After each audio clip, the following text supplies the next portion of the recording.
Buenas tardes, estamos a 16 de octubre del 2020. Saludos a todos, mi nombre es Dennis Small. Y la semana pasada había hablado del ataque, del jalón de orejas y más del presidente Trump a Mike Pompeo. La pregunta en este momento, la pregunta estratégica es si abrirá Trump fuego contra Wall Street también. ¿Por qué pregunto y cuál puede ser la respuesta? Les quiero decir dos nombres. David Beasley y Terry Branstad. Beasley y Branstad. No son nombres muy conocidos, pero esto es muy importante por lo siguiente. En el transcurso de esta semana, justo hace 3 días, el 13 de octubre, el representante del movimiento de la Rouge en África, el representante para África que vive en Sudáfrica, que se llama Philip Tsokolibane, emitió una declaración donde habla de la situación de inanición, de muerte por inanición de 7 millones de personas y más en África y el peligro que eso significa. Hace referencia a las declaraciones que había hecho unos días antes el presidente o el secretario general del Programa Mundial de Alimentos, que forma parte de las Naciones Unidas. Ese individuo se llama justamente David Beasley, uno de los nombres que mencioné. Y lo que dice Philip en esta declaración es lo siguiente. Ahora voy a compartir en la pantalla una imagen de Philip para que tengan una idea ustedes de quién es, mientras les leo un par de citas de su declaración. La declaración se llama Un asunto de vida o muerte, llamado a una movilización internacional por los recursos alimenticios para combatir la hambruna en África. Y él empieza diciendo que su nombre es Ramasimong Philip Tsokolibane, soy el dirigente del movimiento de la Rouge en Sudáfrica, y dice, pero no estoy haciendo este llamado a nombre solamente de mi país, sino a nombre de todo el continente.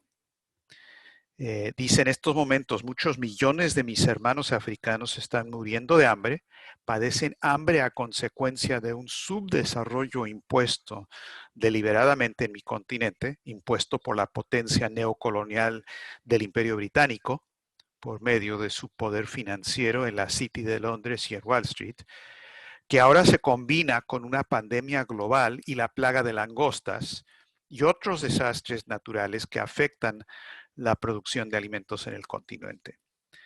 Más adelante hace referencia a Beasley y que Beasley había dicho que 7 millones han muerto, pero si no se hace algo, dada la situación de la pandemia, dada la situación de la falta de alimentos en general, el número de muertos puede aumentar 3, 4, 5 veces. Es decir, podemos tener una situación donde a corto plazo podríamos tener 30 a 35 millones de muertos en África. Dice Philip, quiero hacer hincapié en que esto no es un asunto de lo que va a suceder, ya está sucediendo. Y a menos que se tomen medidas pronto, millones y millones de personas van a morir en las próximas semanas y meses que tenemos por delante, como lo advirtió David Beasley, quien por cierto acaba de recibir el premio Nobel por el trabajo que están haciendo en contra del hambre a nivel internacional. Luego Philip pasa a decir que dado el estado de la infraestructura en el continente y el hecho de que gran parte de esta hambruna está sucediendo en zonas rurales aisladas, el proceso de distribución que se tiene que llevar a cabo supera con creces los medios de los gobiernos locales o de los organismos de socorro.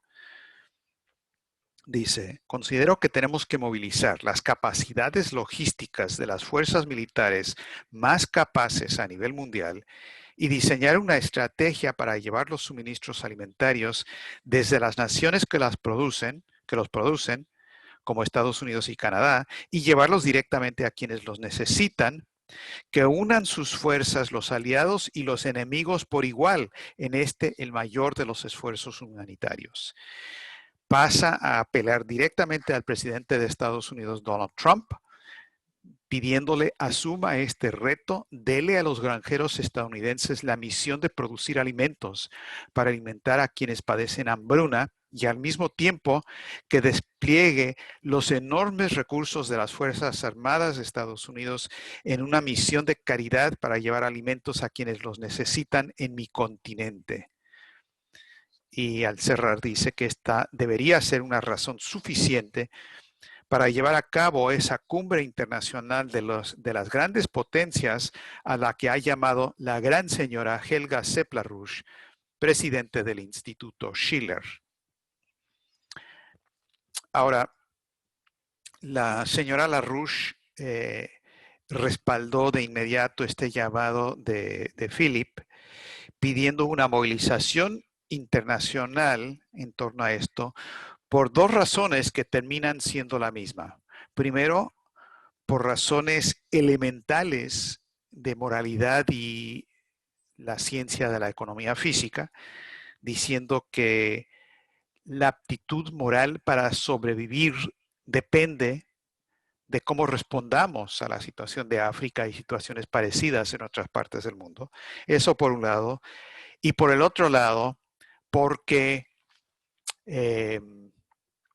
esta es la mejor manera de incidir por un flanco para parar el golpe de Estado que se está realizando en contra del gobierno de Donald Trump. Es decir, no hay ninguna contradicción entre la movilización que estamos realizando para parar ese golpe y salvar Estados Unidos como una república constitucional y esta movilización internacional sobre el tema de África y el hambre en África. Ahora, ¿por qué? Bueno, veamos algunos aspectos. ¿Quién es Beasley, el presidente o el secretario general del Programa Mundial de Alimentos? Bueno, él fue gobernador del estado de Carolina del Sur entre los años de 1995 al 99. Republicano, fue una de las primeras personas que respaldó a Donald Trump como candidato en el 2016. Es decir, tiene una relación política de tiempo atrás con Donald Trump. Es más, cuando llegó el momento de nombrar a alguien para el cargo en el Programa Mundial de Alimentos, fue Donald Trump quien nombró a Beasley para cumplir ese cargo. También es de notar que Beasley perdió las elecciones para ser gobernador en el 99 por básicamente una razón. Carolina del Sur, como quizás algunos de ustedes sepan, no solamente formaba parte de los Estados Confederados durante la Guerra Civil, sino que también fue, en cierto sentido, el centro del peor racismo y los peores aspectos ideológicos, si se quiere considerar así, de esa operación británica que se llama los Estados Confederados. Y Beasley perdió para las elecciones porque él se opuso al uso de la bandera de los Estados Confederados en Carolina del Sur. Es decir, 20 años antes de todo este revolú actual sobre esos temas, eso es lo que él dijo, oponiéndose a eso, y Carolina del Sur, siendo el estado que es, pues él perdió. Tengan eso en mente. África, Branstad, Trump. Ahora consideren lo siguiente. Consideren el caso del otro nombre que les mencioné, que es el nombre de Beasley, Trump y África. Ahora consideren otro nombre, el que les mencioné, que es el nombre de Branstad. Terry Branstad también es un exgobernador, en este caso del estado de Iowa.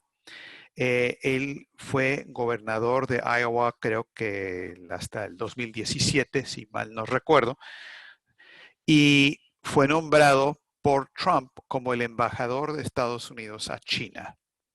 y lo nombró como embajador a China porque Iowa de décadas atrás tiene una relación directa no solamente con China, sino con Xi Jinping, que tiene que ver con el hecho de que Xi, cuando era mucho más joven, hace 20, 30 años, visitó a Iowa, llegó a conocer mucho de lo que hacen ahí en agricultura y desarrolló en particular una relación con el alcalde de un pueblito chiquito ahí que se llama Muscatine, y ese alcalde de Muscatine, Iowa, es una de las personas que habló en una de nuestras últimas conferencias del Instituto Schiller.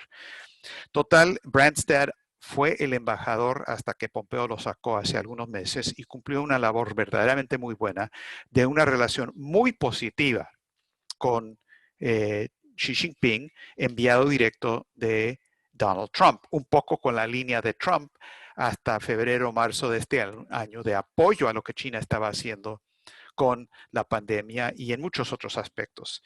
Ahora, esta semana, Donald Trump en una de sus giras de campaña fue al estado de Iowa a hacer su campaña. Esto fue el jueves, o el viernes, no, perdón, el miércoles por la noche. El miércoles por la noche estuvo ahí. Y entre los que estaban en el público, que era muy grande, un rally grande, estaba precisamente el ex gobernador y ex embajador Terry Branstad.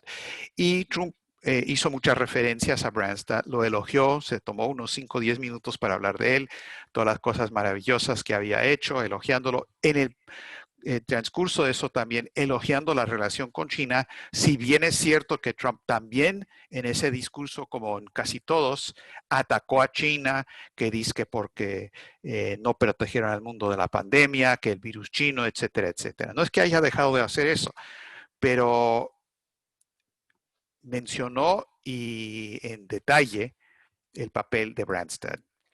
Muy bien, entonces un objeto mental, o Geistesmassen, como decía Riemann. El caso de Beasley, África, etc. Segundo objeto mental, o Geistesmassen. El caso de Branstad y China. Tercer objeto mental. Las declaraciones que yo les mencioné la semana pasada de Vladimir Putin, cuando dijo que él entiende perfectamente bien que Trump entró a la Casa Blanca con la idea de tener buenas relaciones con Rusia, pero que no pudo hacer eso porque está rodeado de lo que él llamó un aparato de sugestión. Un aparato de sugestión entre demócratas, republicanos, un poco de todo. Acordémonos del papel de Mike Pompeo en todo esto también. Entonces hizo referencia a eso. Ahora, teniendo eso en mente y tomando en cuenta lo que está pasando con el conato de golpe de Estado en contra de Trump, y ahorita voy a regresar a ese tema porque hay novedades muy importantes. ¿Qué tal si pasa lo siguiente? Y por cierto, esto es algo que dije más o menos de la misma manera anoche en una entrevista que me hicieron en vivo en un diálogo con un periodista venezolano, era una entrevista en Telesur, comentando sobre no el debate, pero sí las dos reuniones que estaban realizando a la vez Trump y Biden.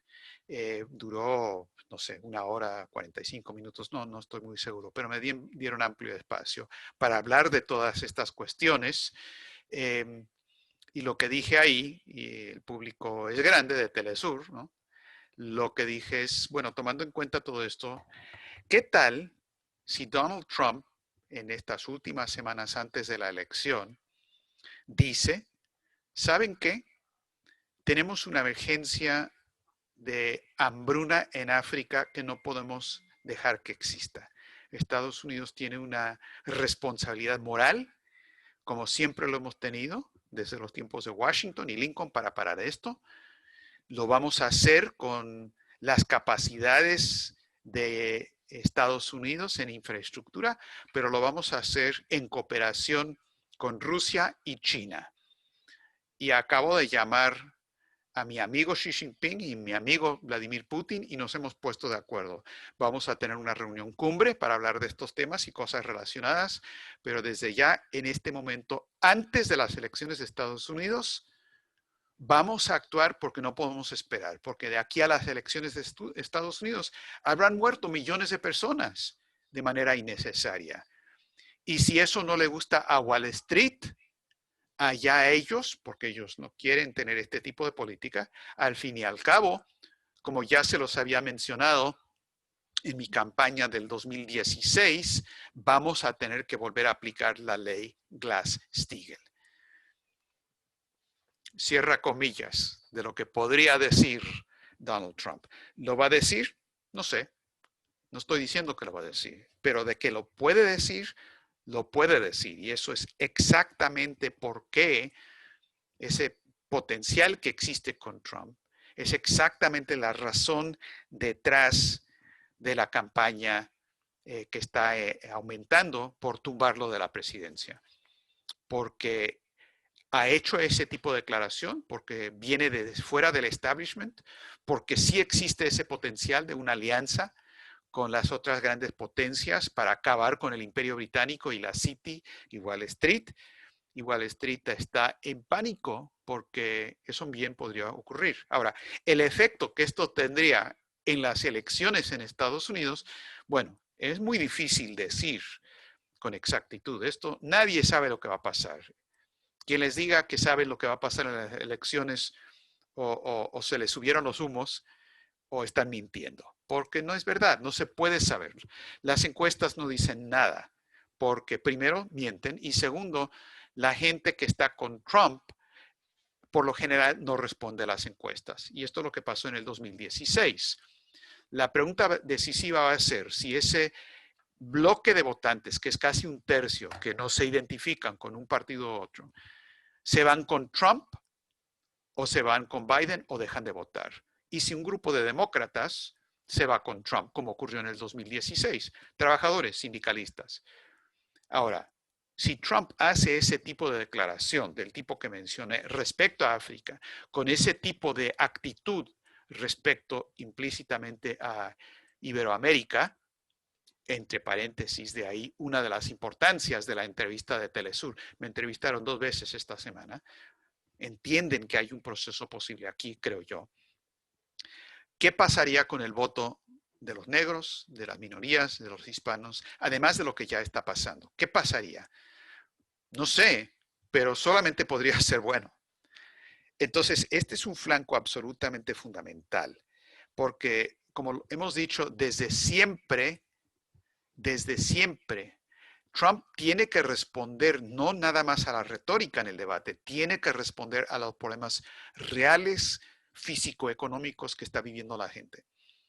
Tiene que responder a lo de COVID. Si no responde a la pandemia con una verdadera solución, los demócratas le van a echar la culpa de todos los muertos, y son más de 200,000.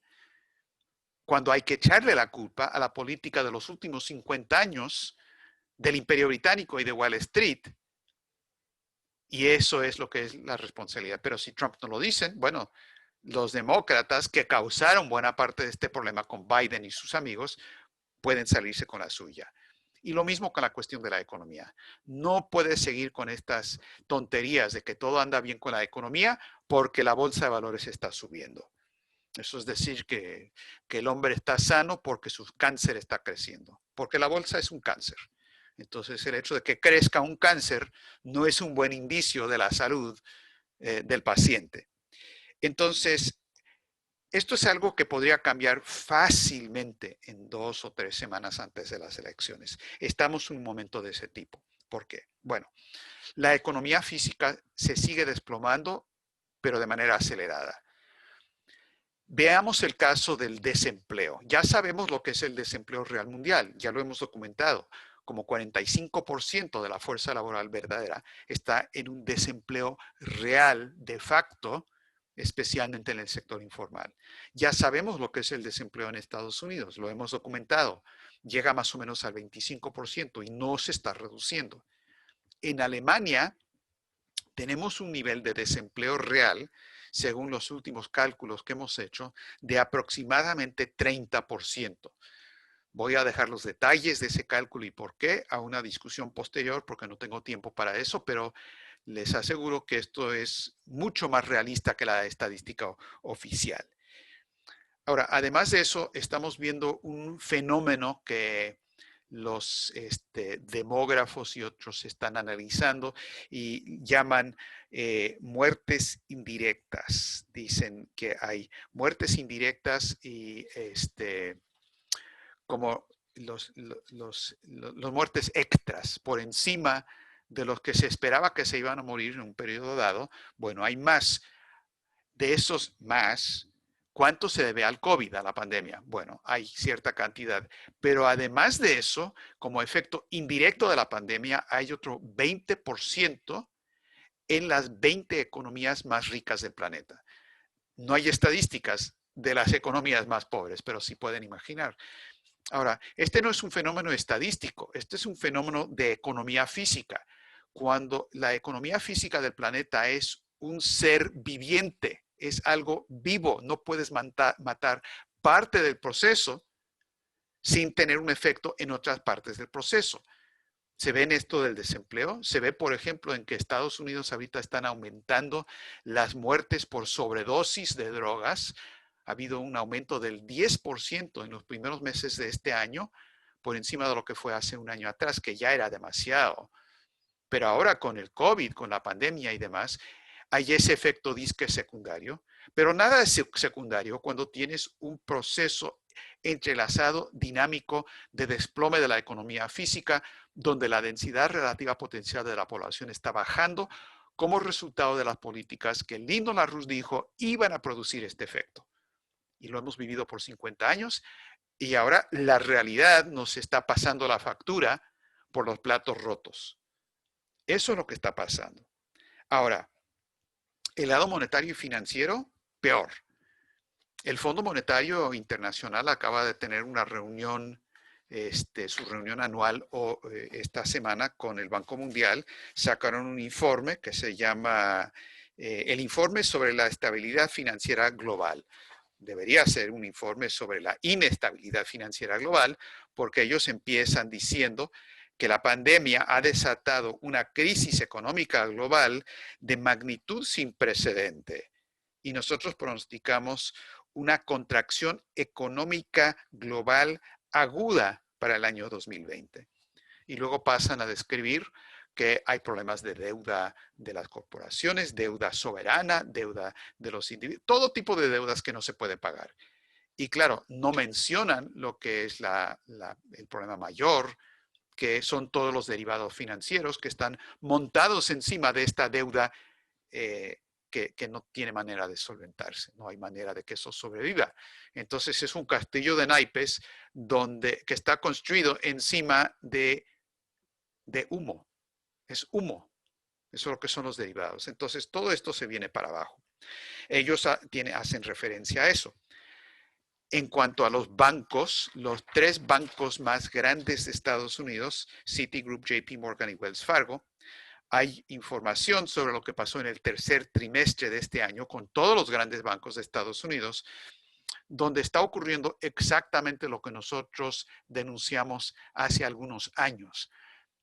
Y es que todo el dinero de la emisión cuantitativa que está emitiéndose para que vaya a los bancos y que supuestamente es para que los bancos hagan préstamos, lo que está pasando es que hay una reducción neta de los préstamos.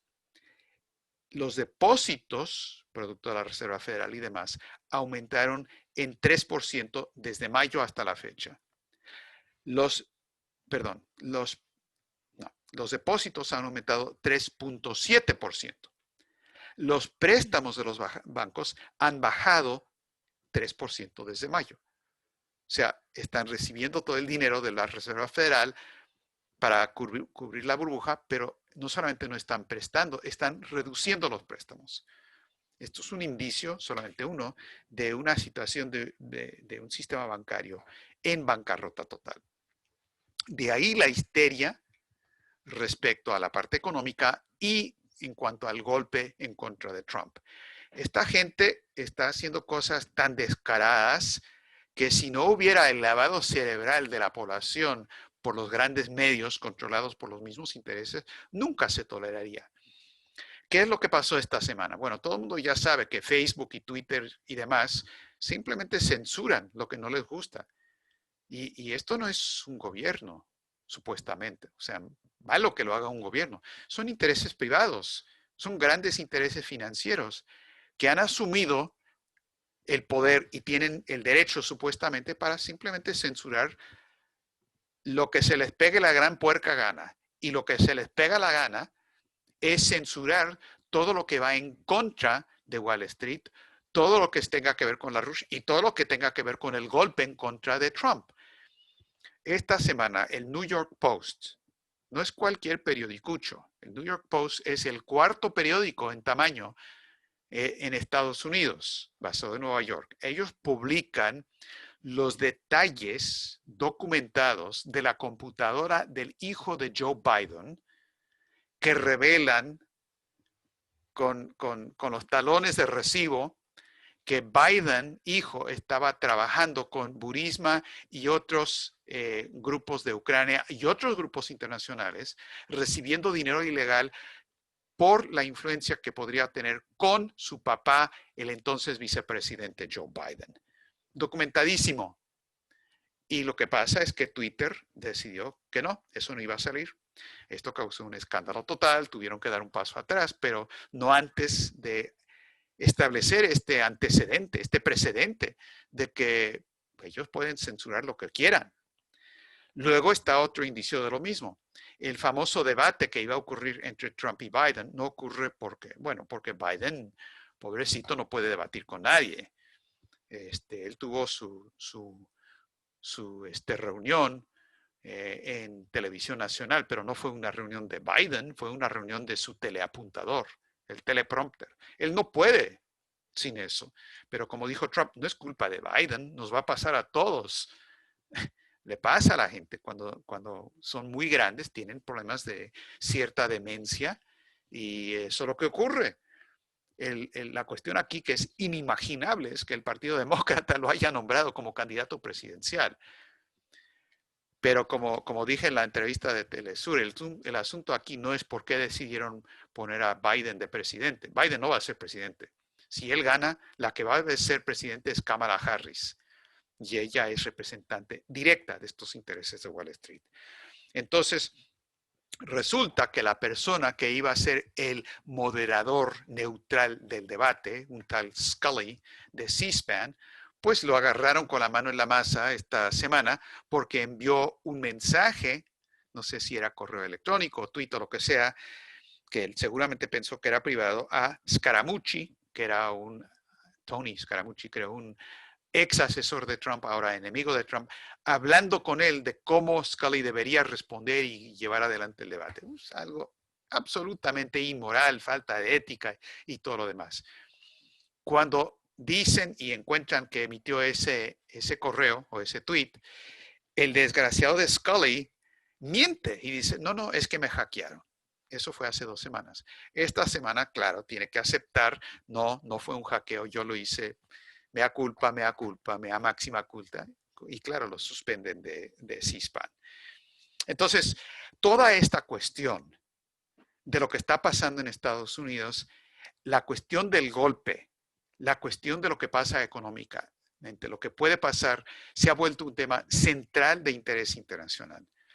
Creo que la cobertura que ha tenido Gerardo Gerardo Castilleja en el programa de YouTube indica exactamente lo mismo, igual que lo de Telesur. Ha pasado algo parecido con otro programa de una persona muy amigo nuestro, Ronald Moncayo, que también salió en YouTube mencionando las 4 leyes de la Rush, mucha promoción de eso. Está el interés que nos ha mencionado en estas últimas semanas en Perú, Luis Vázquez Medina, sobre su nuevo libro, donde desenmascara todo este mismo aparato conectado a Hernando de Soto en Perú. Todo esto, a mi parecer, forma parte del mismo patrón internacional. Y con eso es lo que estamos entrando a esta semana que viene con la videoconferencia internacional que entre el Instituto Schiller y Cátedra China estamos copatrocinando para este miércoles que viene. Creo que la cuestión de la relación con China, dentro del contexto de lo que estaba mencionando de África, y la relación de Trump con lo mismo se ha vuelto una cosa de gran interés internacional. Entonces ese es el cuadro en el que estamos trabajando y creo que estas próximas semanas van a ser realmente decisivas y a través de este medio los invito a todos que participen en este proceso, que se inscriban especialmente a la videoconferencia de este miércoles 21 que viene y que mantengan contacto con nosotros. Eso es todo por ahora.